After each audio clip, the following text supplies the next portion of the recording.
मोदी सरकार के होने वाले हैं 4 साल।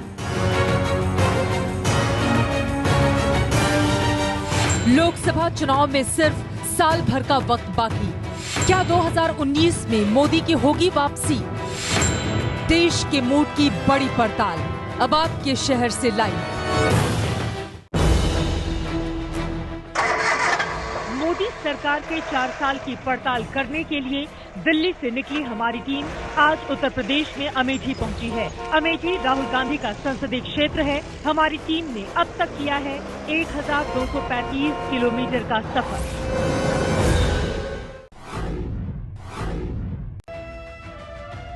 मोदी के 4 साल पर अमेठी से देख रहे हैं आप हमारी लाइव कवरेज। आपके साथ मैं हूं चित्रा त्रिपाठी। नमस्कार, आप सभी दर्शकों का बहुत स्वागत है। आंसू खुशी के गम के होते हैं एक जैसे, इन आंसुओं की कोई पहचान नहीं होती। 2 दिन पहले इसी अमेठी में एक छोटी सी बच्ची ने राहुल गांधी को ये कविता सुनाई थी। राहुल गांधी ने उस कविता को न सिर्फ अपने मोबाइल में कैद किया बल्कि अपने ट्विटर अकाउंट से उसे ट्वीट भी किया। लेकिन बड़ा सवाल यह है, क्या अमेठी के आंसू राहुल गांधी को दिखाई दे रहे हैं? क्योंकि साल 2004 से राहुल गांधी इसी अमेठी से सांसद हैं, लेकिन विकास के पैमाने पर राहुल गांधी का ये अमेठी आखिर कहां खड़ा होता है देश में? विकास के पैमाने पर ये अमेठी इतनी पिछड़ी हुई क्यों है? और 2019 में क्या यही अमेठी सबक सिखाएगी राहुल गांधी को, या एक बार फिर से चुनकर उन्हें भेजेगी लोकसभा? यहाँ की जनता के सवाल होंगे, नेता देंगे जवाब। एक बार अमेठी की जनता अपने लिए जोरदार तालियां बजा दे। अमेठी से हमारी ये लाइव कवरेज देख रहे हैं, लेकिन आज की सबसे बड़ी खबर जस्टिस लोया केस से जुड़ी हुई है। सुप्रीम कोर्ट ने इस पूरे मामले में अपना फैसला दिया। ये कहा कि इस मामले को कैसे राजनीति के तहत आगे बढ़ाया गया है। लेकिन बीजेपी राहुल गांधी से जस्टिस लोया केस में क्यों कर रही है माफी की मांग? ये रिपोर्ट देखिए। सीबीआई के स्पेशल जज लोया केस की मौत मामले में आज सुप्रीम कोर्ट ने जांच की मांग ठुकरा दी और कह दिया कि जो ये मांग कर रहे हैं उन याचिकाकर्ताओं के पीछे राजनीति के अदृश्य हाथ हैं। फैसले के फौरन बाद बीजेपी बोली ये अदृश्य हाथ राहुल गांधी के थे। जिसने यह पिटीशन दाखिल किया है, जो कि एक वील्ड पिटीशन है, वो अदृश्य है और अदृश्य होकर कहीं ना कहीं वो पॉलिटिकल स्कोर सेटल करना चाहता है। वील्ड पिटीशन को लगाने में किसी का था तो वो राहुल गांधी जी का था। ये केस जनहित का केस नहीं था, ये केस कांग्रेस के हित का था और भाजपा और हमारे राष्ट्रीय अध्यक्ष के अहित के लिए फाइल किया गया था। यह निर्णय सिर्फ स्वागत योग्य ही नहीं है, बल्कि एक गंभीर संदेश भी देता है कि राजनीतिक विद्वेष से आरोप लगाकर न्यायपालिका को भ्रमित नहीं किया जा सकता है। गौरतलब है कि जस्टिस लोया सोहराबुद्दीन एनकाउंटर मामले की सुनवाई कर रहे थे, जिसमें पहले बीजेपी अध्यक्ष अमित शाह भी आरोपी थे। लेकिन अचानक नागपुर में जज लोया की मौत हो गई। दूसरे जज ने सुनवाई की और अमित शाह को बरी कर दिया। इसके साथ ही जज लोया की मौत पर सवाल उठे। राहुल गांधी ने भी स्वतंत्र जांच की मांग कर दी। आज सुप्रीम कोर्ट ने ऐसी मांग ठुकराई और कहा, जज लोया के साथ नागपुर में शादी समारोह में बॉम्बे हाई कोर्ट के 4 जज और मौजूद थे। उनके बयानों से साबित होता है कि जज लोया की मौत हार्ट अटैक से हुई थी। ये पूरी तरह प्राकृतिक मौत थी। जजों के बयान पर शक करना और सवाल उठाना न्यायपालिका की अवमानना के समान है। ये याचिकाएं कोर्ट को बदनाम करने की साजिश का हिस्सा हैं। इन्हें राजनीतिक हित साधने के विरोध से दायर किया गया।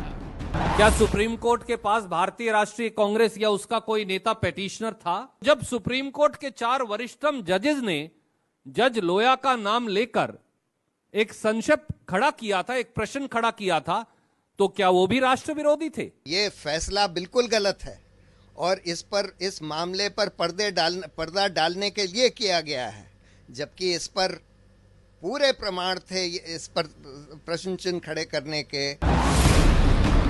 एक हफ्ते में ये दूसरी बार है जब कोर्ट के फैसले से बीजेपी को राहत और कांग्रेस पर सवाल उठे हों। एनआईए कोर्ट ने पहले हैदराबाद के मक्का मस्जिद ब्लास्ट केस में सभी आरोपियों को बरी कर दिया। इससे कांग्रेस के भगवा आतंकवाद का दावा फेल हो गया और अब जज लोया मामले पर भी कांग्रेस के आरोपों को झटका लगा है। बीजेपी दोनों ही मामलों में सीधे राहुल गांधी से माफी की मांग कर रही है। राहुल गांधी को जस्टिस लोया मामले में क्या माफी मांगनी चाहिए? नहीं, मुझे ऐसा प्रतीत हो रहा है क्यों भाजपा के सारे मुख्यमंत्री, सारे मंत्री इस जांच से डरे हुए थे। क्या मैटर था? राहुल जी ने अगर जांच की मांग की, सरकार इनकी है, सीबीआई इनकी, क्यों जांच से डरे हुए? क्यों मांग नहीं करते कि हाँ जांच हो जाने दीजिए? ये अमित शाह को खुश करने के लिए सिर्फ राहुल जी से माफी की उम्मीद कर रहे हैं। अच्छा, तो इनको लग रहा है कि अपने अध्यक्ष को खुश करने के लिए बीजेपी की जो ब्रिगेड है वो आ गई है सामने। लेकिन बात अब करेंगे नरेंद्र मोदी की। लंदन में नरेंद्र मोदी ने भारत के मन की बात की है, वहां पर उन्होंने अपने दिल की बात की। विपक्ष आरोप लगा रहा है कि चुनावी मोड में आ गए हैं नरेंद्र मोदी, लेकिन अपने ऊपर यानी कि बीजेपी के ऊपर लग रहे सवालों का जवाब दिया, पाकिस्तान को भी करारा वार किया और इसके साथ ही बच्चियों से गैंगरेप के मामले हिंदुस्तान में जो बढ़ते हुए चले जा रहे हैं उस पर भी नरेंद्र मोदी ने अपना पक्ष रखा। रेप, नोटबंदी, सर्जिकल स्ट्राइक, विकास, वंशवाद, ये वो मुद्दे हैं जिस पर विरोधी पीएम मोदी को हमेशा घेरते हैं। कल लंदन के वेस्टमिंस्टर हॉल के मंच से पीएम मोदी ने एक एक आरोप का जवाब दिया। जब किसी छोटी बालिका पर बलात्कार होता है, कितनी दर्दनाक घटना है, लेकिन क्या हम ये कहेंगे कि तुम्हारी सरकार में इतने होते थे, मेरी सरकार में इतने होते हैं? मैं समझता हूं इससे बड़ा गलत रास्ता नहीं हो सकता है। बलात्कार बलात्कार होता है। एक बेटी के साथ ये अत्याचार कैसे सहन कर सकते हैं? देश के लिए चिंता का विषय है। और ये पाप करने वाला किसी का तो बेटा है, उसके घर में भी तो माँ है। देश में नकदी का संकट चल रहा है, ऐसे में विरोधी इसे नोटबंदी पार्ट 2 के नाम से नवाज रहे हैं। कोई कल्पना कर सकता है नोटबंदी? आप अगर टीवी खोल करके देखोगे तो नोटबंदी मतलब, मुझे अर्जेंटीना के राष्ट्रपति मिले थे तो वो कह रहे थे, मोदी जी, मेरे अच्छे दोस्त हैं, बोले मैं और मेरी पत्नी बात कर रहे थे कि मेरा दोस्त गया, 86% करेंसी कारोबारी व्यवस्था से बाहर हो जाए, लेकिन ये देशवासियों प्रति मेरा भरोसा था। मेरा देश ईमानदारी के लिए जूझ रहा है। मेरा सामान्य देश का नागरिक ईमानदारी के लिए कष्ट झेलने को तैयार है, करने को तैयार है। सरहद पर सैनिकों की शहादत के मुद्दे पर भी विरोधी सरकार को घेरते हैं। इस पर पीएम ने करारा जवाब दिया। जब कोई टेररिज्म एक्सपोर्ट करने का उद्योग बना करके बैठा हो, मेरे देश के निर्दोष नागरिकों को मौत के घाट उतार दिया जाता हो, युद्ध लड़ने की ताकत नहीं है, पीठ पर वार करने के प्रयास होते हो, तो ये मोदी है उसी भाषा में जवाब देना जानता है। हमारे जवानों को टेंट में सोए हुए थे रात, कुछ बुद्धि लाकर के उनको मौत के घाट उतार दे। क्या उनको ईंट का जवाब पत्थर से देना चाहिए कि नहीं देना चाहिए? और इसलिए सर्जिकल स्ट्राइक किया। और मुझे मेरी सेना पे गर्व है, मेरे जवानों पे गर्व है। और सूर्योदय होने से पहले सब वापस लौट के आ गए। मैंने हमारे अफसर जो इसको ऑपरेट कर रहे थे उनको कहा, पाकिस्तान की फौज को फोन करके बता दो आज रात हमने ये किया है, ये लाशें वहां पड़ी होगी, तुम्हें समय हो तो जाकर के ले आओ। दुनिया को बताया कि भारत की सेना का ये अधिकार था न्याय को प्राप्त करने का, और हमने किया। हर चुनाव में विकास बड़ा मुद्दा होता है। आज पीएम मोदी ने विकास पर भी सरकार का रुख साफ कर दिया। पहले जितना काम एक दिन में होता था वो आज 3 गुना होने लगा। रेल की पटरी डालनी हो, रेल की डबल लाइन करनी हो, सोलर एनर्जी लगानी हो, टॉयलेट बनाने का काम हो, हर चीज में। और इसलिए स्वाभाविक है कि देशवासियों को अपेक्षा है, क्योंकि भरोसा है।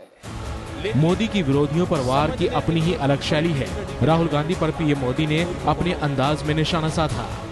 देखिए, हमारे देश का एक दुर्भाग्य है कि आजादी के बाद भारत की महान परंपरा, संस्कृति, इतिहास, उसको भुला देने का भरसक प्रयास हुआ है। आपको एक परिवार से बाहर कुछ पता ही नहीं चलने दिया गया है। देश में 2019 के चुनावों से पहले हर मौके पर चौका लगाकर पीएम मोदी विरोधियों को बैकफुट पर लाने में कोई कोर कसर बाकी नहीं छोड़ना चाहते हैं। अपने विरोधियों पर करारा हमला लंदन से किया है नरेंद्र मोदी ने, लेकिन इस पर कांग्रेस तिलमिलाई हुई है। वजह नजर आ रही है इसके पीछे की आपको? देखिए, मोदी जी को जहां बोलना चाहिए, जब देश में उन्नाव में बलात्कार होता है तो अपने विधायक के खिलाफ तो नहीं बोलते वो, उन्होंने कहा कि तरुणाई बेसब्र होती है, लेकिन तरुणाई इतनी भी बेसब्र नहीं होती सत्ता के लिए कि वो हिंदू मुसलमान को आपस लड़ाने लगे। मोदी को चाहिए था जो उपवास उन्होंने 40 सांसदों के विपक्ष के लिए किया, वही उपवास अपने उन्नाव के विधायक के लिए करते। देश में एक मैसेज जाता है कि हमारा प्रधानमंत्री अन्याय के खिलाफ खड़ा है। चलिए, बड़ी बातें ये यहाँ से कर रहे हैं। लंदन से प्रधानमंत्री नरेंद्र मोदी ने अपनी बात रखी है, लेकिन अमेठी की जनता का क्या पक्ष है वो आपने सुन लिया है।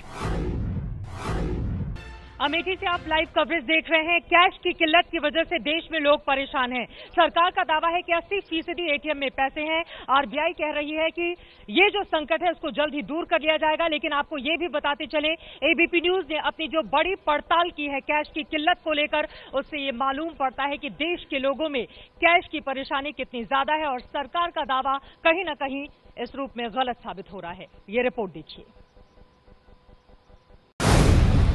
ये 3 तस्वीरें देश में कैश की किल्लत पर सरकारी दावों की पोल खोल रही हैं।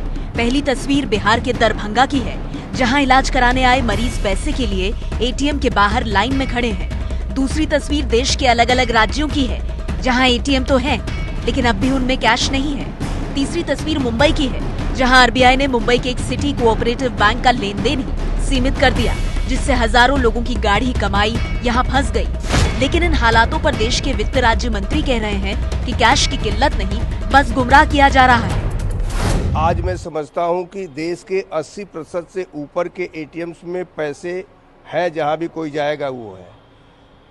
कुछ लोगों की आदत हो गई है कि वह अपने को शो करने के लिए लोगों को गुमराह करते हैं, देश को गुमराह करने का काम करते हैं।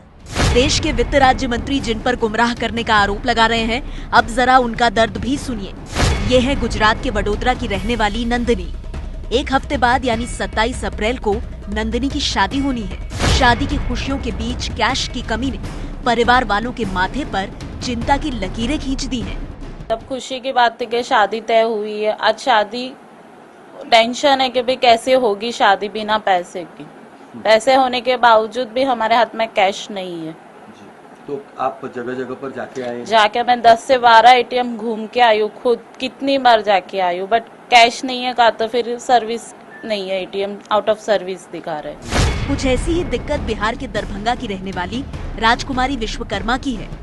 22 अप्रैल को इनके बेटे की शादी होनी है, लेकिन इनका परिवार कैश के लिए एटीएम और बैंक के चक्कर लगाकर परेशान है। 22 अप्रैल को शादी है और ये जो नोट या आपको बैंक पैसा नहीं दे रहा है, इसलिए हमको बहुत तरह की दिक्कत है। बैंक में भी पैसा कहता है नहीं, जब कोई जमा करेगा तब देंगे।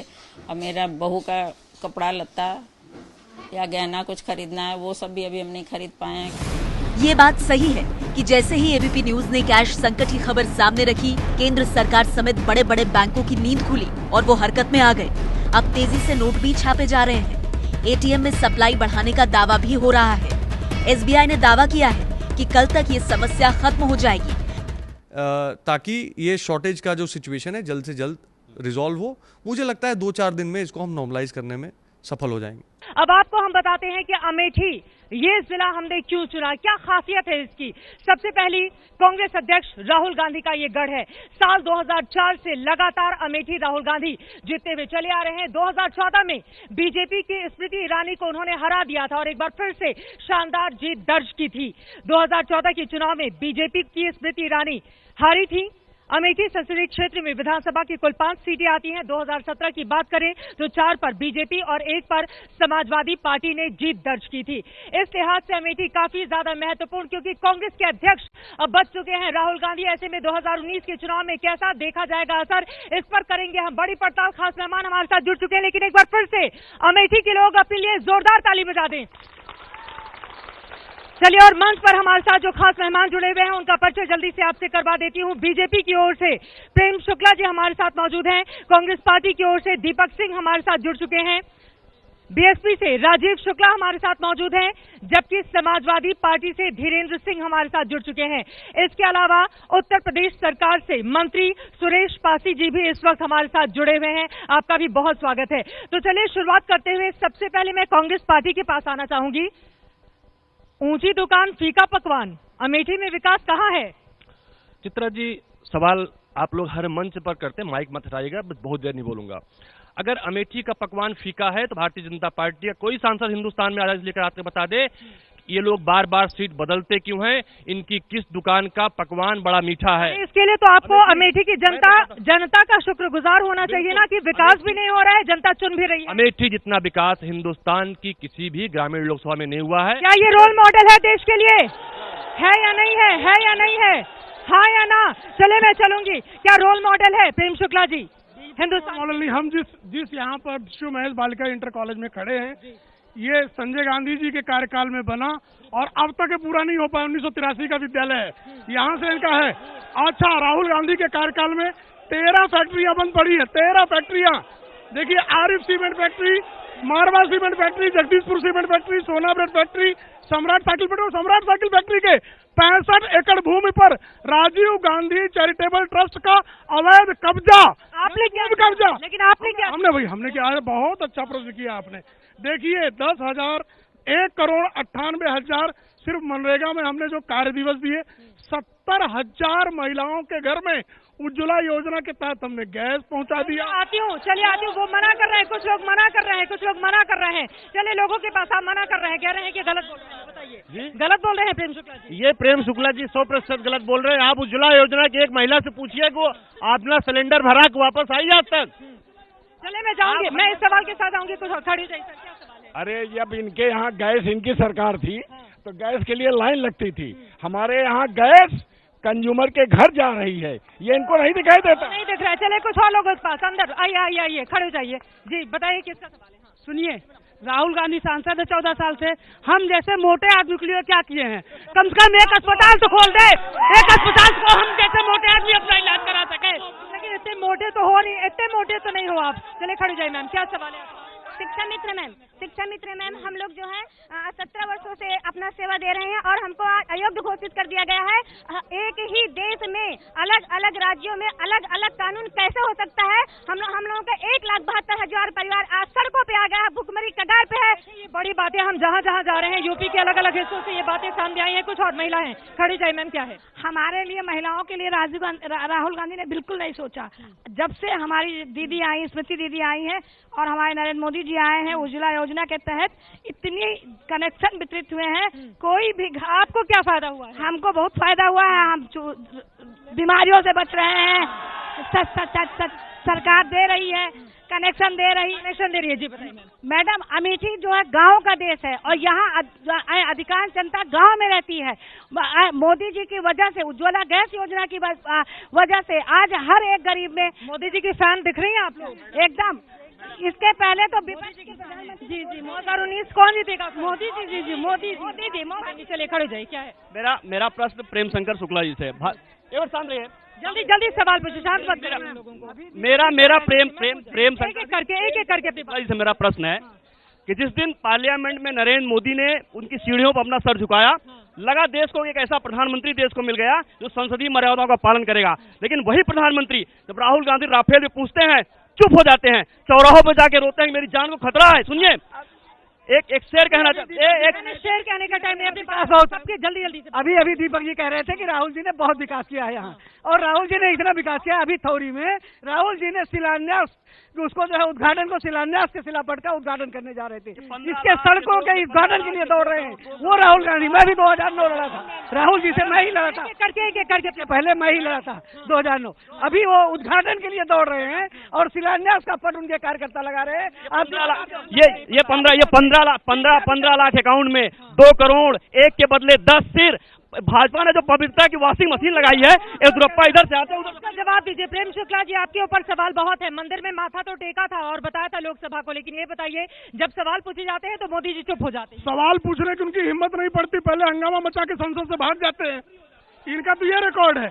हम तो रोज सवाल का जवाब देते हैं। हम तो राहुल गांधी जी से आमंत्रित करते हैं कि आप तो मनमोहन सिंह कह रहे हैं मौन हो गए हैं अब नरेंद्र मोदी। अमेठी को वो कुछ नहीं दे सके। हमारे जिलाध्यक्ष बैठे हैं, अमेठी को हमारे जिलाध्यक्ष आदरणीय पांडे जी ने दिया, अमेठी को सड़क सुरेश पासी जी ने दिया। अमेठी में सिर्फ जमीन हड़पने का काम राहुल गांधी ने किया। अमेठी में जमीन हड़पने का काम राहुल गांधी कर रहे हैं। झूठ और भारतीय जनता पार्टी का पुराना नाता है। 6 नेशनल हाईवे अमेठी में है, 40 जहाँ से आपके मंत्री माइक नहीं है, मैं आती हूँ। जहाँ से वहाँ पर सारे फैक्ट्रियां 50 फैक्ट्री कह रहे हैं राहुल गांधी जमीन हड़प रहे हैं और राहुल गांधी की जमीन हड़प कोर्ट का आदेश है। पीपलपुर में जमीन हड़पा इन्होंने, झायस में जमीन हड़पा इन्होंने और इन्होंने जो है जमीन हड़पा जो है 65 राहुल गांधी क्या जमीन हड़पने का काम कर रही है? कह रहे हैं दस्तावेज हमारे। जिस जमीन की बात कर रहे हैं गाटा संख्या 679 स्मृति ईरानी जी के लोगों का कब्जा है। हाइजेनिक फूड, उस कब्जे की जमीन से स्मृति ईरानी घर जाता है।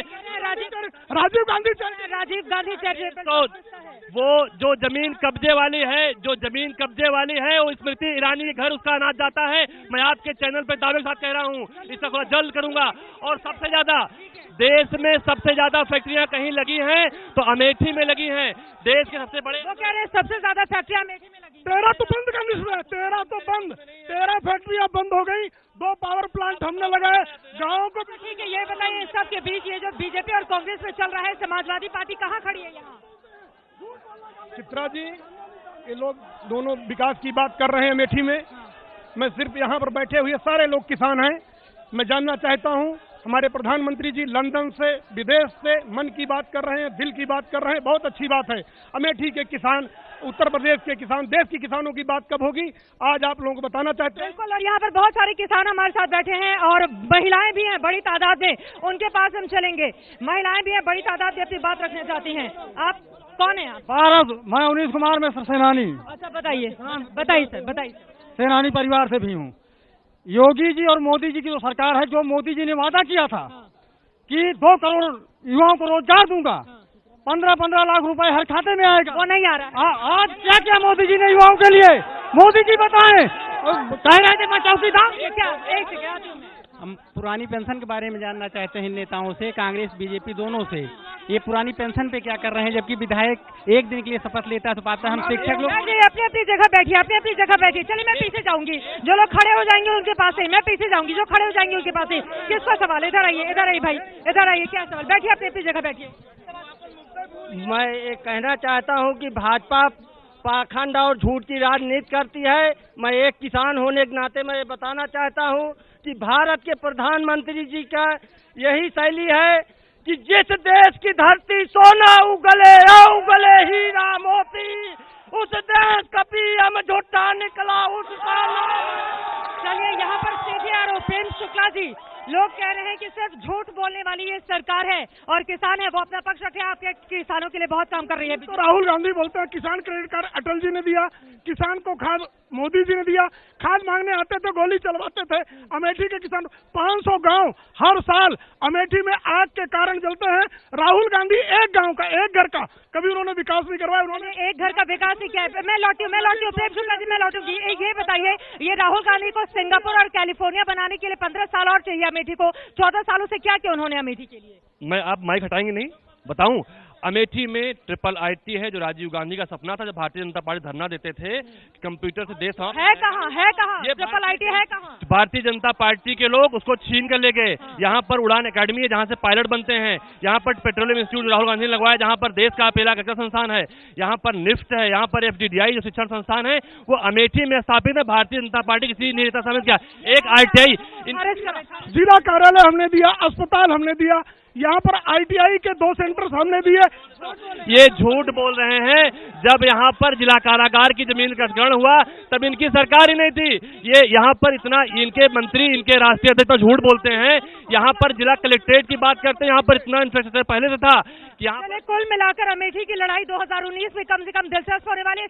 मोदी सरकार के 4 साल पर बड़ी पड़ताल आप सीधे अमेठी से देख रहे हैं। लोगों में जबरदस्त गुस्सा भी देखने को मिल रहा है और अपनी अपनी मांगों के साथ यहाँ पर कांग्रेस और बीजेपी पर लोग बोल रहे हैं हल्ला। लेकिन यहाँ पर सुरेश पासी जी जो कि मंत्री हैं यूपी सरकार की, उसे मैं जानना चाहूंगी, आप लोगों ने कुछ किया नहीं है अमेठी के लिए, केवल वायदे ही हैं और जुमले हैं जो कि जनता कह रही है कि सरकार ने जिन वायदों के साथ उसे सरकार बनाई थी वो एक भी पूरा नहीं हो पाया।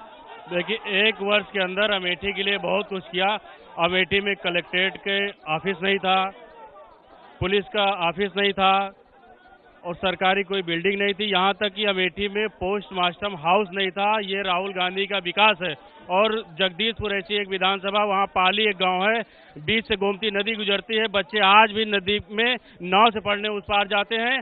सुकुल बाजार में कोई, आप लोगों ने क्या किया? आपकी सरकार ने क्या किया? 1 साल तो हो गए हैं। हमने सुकुल बाजार में सरकारी ITI दिया 12 टेट की, जगदीशपुर में 12 टेट की ITI दिया और तिलोई में 12 टेट। मंत्री जी का ये कहना है कि बहुत काम किया। अपनी जगह बैठिए, बैठिए अपनी जगह बैठिए, मैं पीछे आऊंगी अपनी अपनी जगह बैठिए, अपनी जगह बैठिए, हटिए अपनी जगह पर। सवाल किसका है, सवाल किसका है, आइए बताइए क्या सवाल है।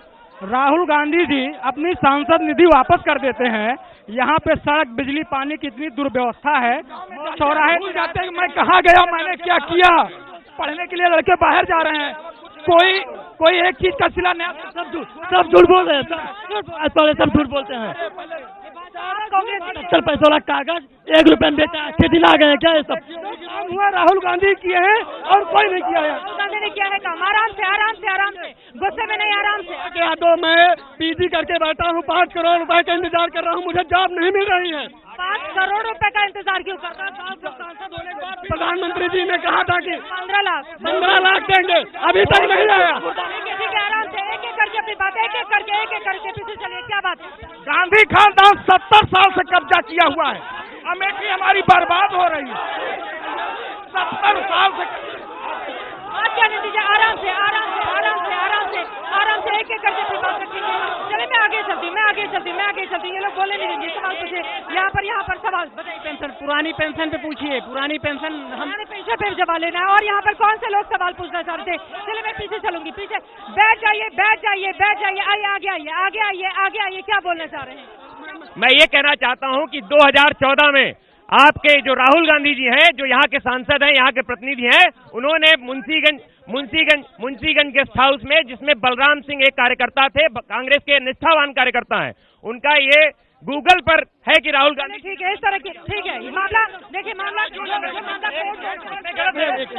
मैंने सुनिए, मैं यहाँ भारतीय जनता पार्टी की मंत्री कर जाता हूँ। जिस नवोदय विद्यालय में इस विद्यालय का मीटिंग करती है, उसी विद्यालय के छात्र की हत्या हो जाती है। अमेठी जिला स्टेशन चुप है, आखिर क्यों? ठीक है। जातिवाद, धर्मवाद के नाम पर राज करने वाले लोग। देखिए एक मिनट पहले बैठिए, पीछे चलिए, बैठिए, सारे लोग पीछे चलिए। बैठिए नहीं, बिल्कुल गलत बात है, आप बैठो, पीछे चलो।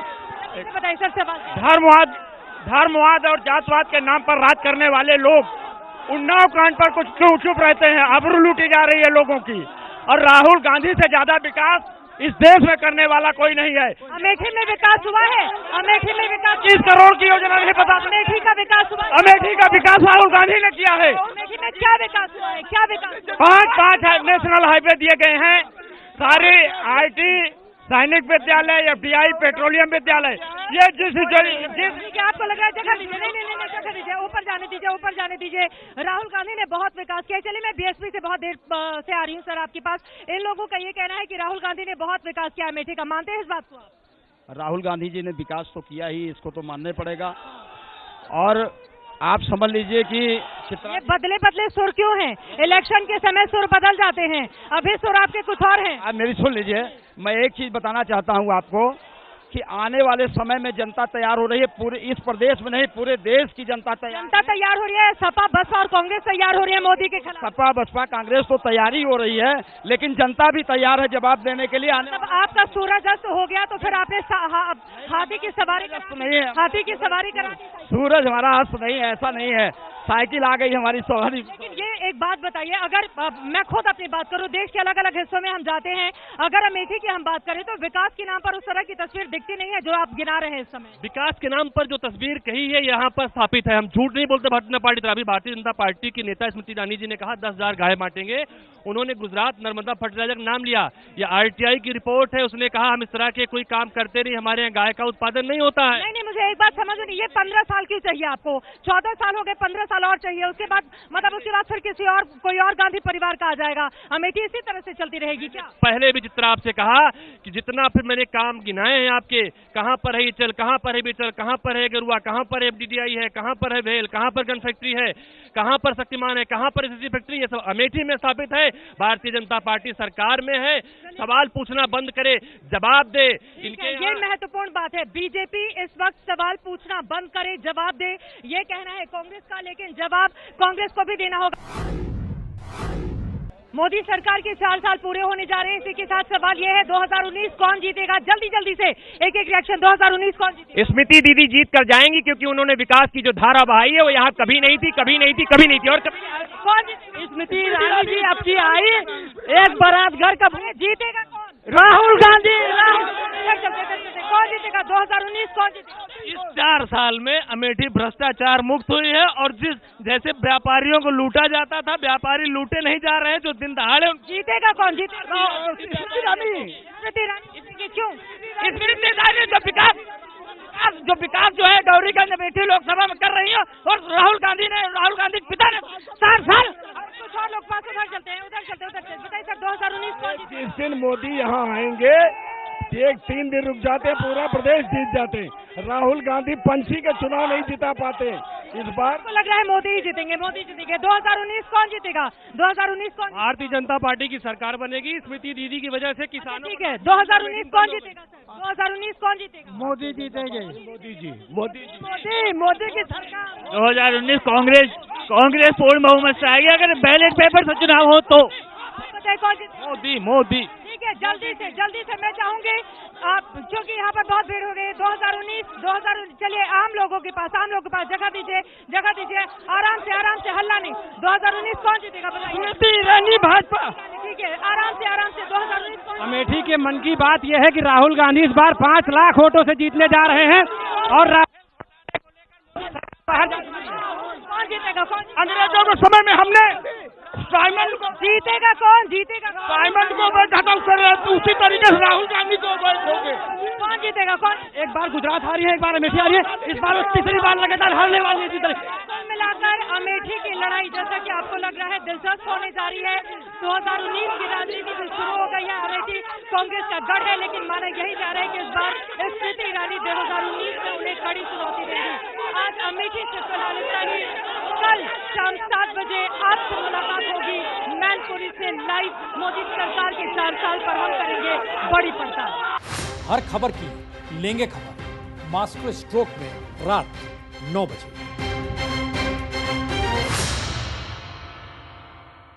ये है एबीपी न्यूज, आपको रखे आगे।